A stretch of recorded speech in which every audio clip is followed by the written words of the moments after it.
of vectors, right? But I guess it's like, applications. So in the first one, we have a force of 50 pounds. So that is basically a magnitude, right? Now, a force is actually a vector, right? Because what I also need to know is in which direction is that 50 pounds being applied. And in this case, I did give you that. I said it's applied in the direction of 120. So drawing a quick picture, right? I have a vector that's basically 50, let's say pounds long, and it's acting, right, in a 120-degree angle. So using what we've been looking at, right, I'll go ahead and use the A, B notation this round, right? All I have to do is basically take my magnitude of the vector, right, and then the cosine of the angle and the sine of the angle as the unit vector. So in this case, I have a 50-pound force. It's actually in the direction of 120 degrees. So the x component is cosine of 120, and the y component is the sine of 120, right? And those are actually things we know.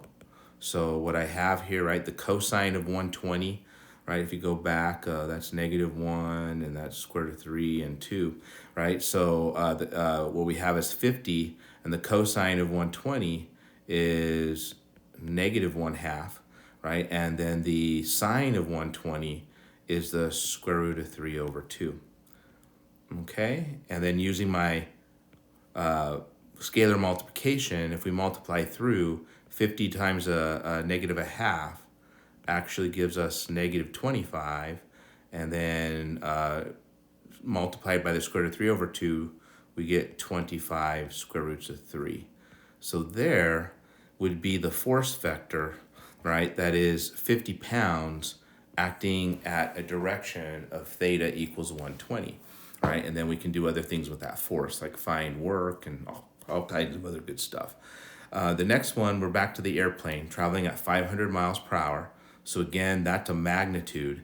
And the bearing, the direction is given by 60 degrees, right? So again, picture-wise, right, my bearing is from true north, remember. So I'm talking 60 degrees here, right? And I'm traveling at 500 miles per hour. So the angle that we need to do all the math that we're doing, right, is that 30-degree angle right there. So again, following along, how about I use the IJ, right? So I'm going to take my magnitude, right, times the cosine of my angle. That's what's going on in the I direction, plus my magnitude, the sine of my angle. That's what's happening in the J direction. So in this case, I have I'm going 500 miles per hour, and we're taking the cosine of 30 plus my 500 miles per hour and the sine of 30.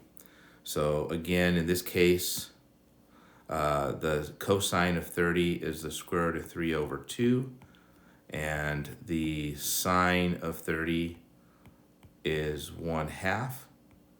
So putting this all together, right, the velocity, how about I call that capital V, of my vector of my airplane, right, it looks like it's 250 square roots of 3 in the I direction plus 250 in the J direction, right? And so there would basically be my velocity vector for our airplane, right? Last but not least, a tailwind also has a direction, right? It's got a magnitude, how strong is the wind, and which direction is the wind blowing. So again, we're going to find another velocity vector of our tailwind in this case.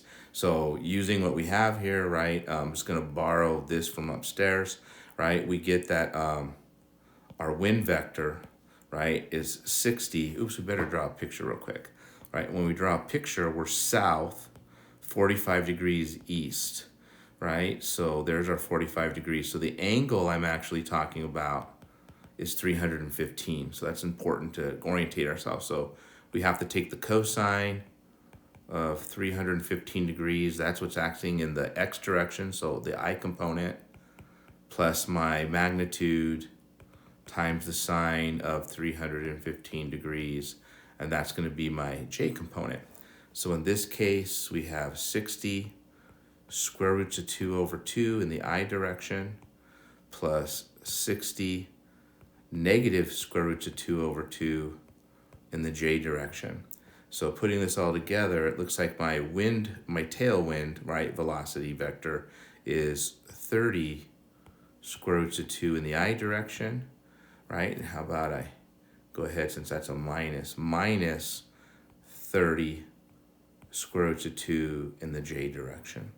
All right, and so basically that would be my velocity vector for the wind. So again, we're using, again, depending on the notation, I guess either way, right, my magnitude times my unit vector given in sines and cosines, right, or my magnitude of my cosine in the I direction plus my magnitude of my sine in the j direction, right? So I'm just kind of battling through. So as long as I know my magnitude and my direction, I can find any vector that I have, whether it's a force vector, a velocity vector, a magnitude, magnetic field, whatever the case might be.